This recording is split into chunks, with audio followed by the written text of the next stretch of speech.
Hello बंधुসকল,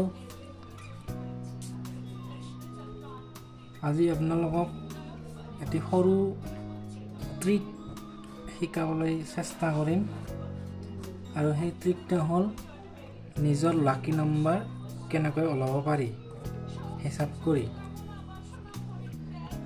গতিকে লাকি number ওলাবলৈ প্ৰথমে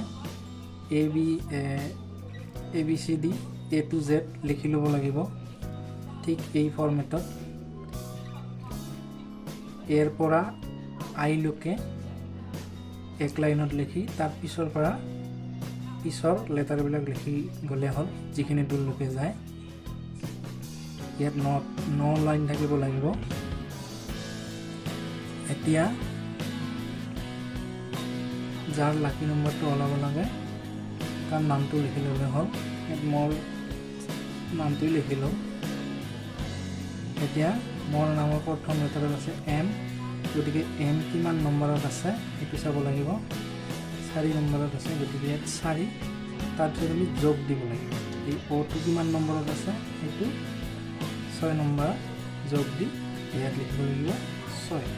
আকৌ যোগ N কিমান নম্বৰত আছে 5 নম্বৰত 5 যোগ, তাৰপিছত আকৌ যোগ O 6 নম্বৰত আছে যোগ, আকৌ যোগ J কিমান নম্বৰ আছে 1 নম্বৰত আছে, গতিকে 1। এতিয়া এই সকলোখিনি আমি যোগ কৰিম। 4 একে 5 আছে 10, 6 6 12, আমাৰ হ'ব লাগছে টোটেল 22। এতিয়া এই 22 নম্বৰটো দুটা 2 আছে, এই দুটা 2 যোগ কৰি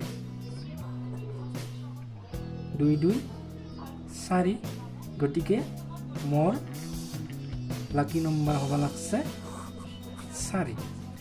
গতিকে বন্ধুসকল এনেকৈ নিজৰ লাকি নম্বৰ ওলাব পাৰে।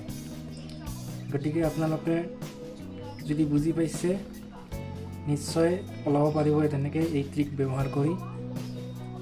আৰু যদি ভিডিঅ'টো ভাল লাগে আপোনালোকে লাইক কৰি দিব, মোৰ চেনেলটো ছাবস্ক্ৰাইব কৰি দিব, আৰু যদি কিবা বুজি পোৱা নাই কমেণ্টত জনাব, মই আকৌ ভাল কৰি বুজাই দিম। ধন্যবাদ।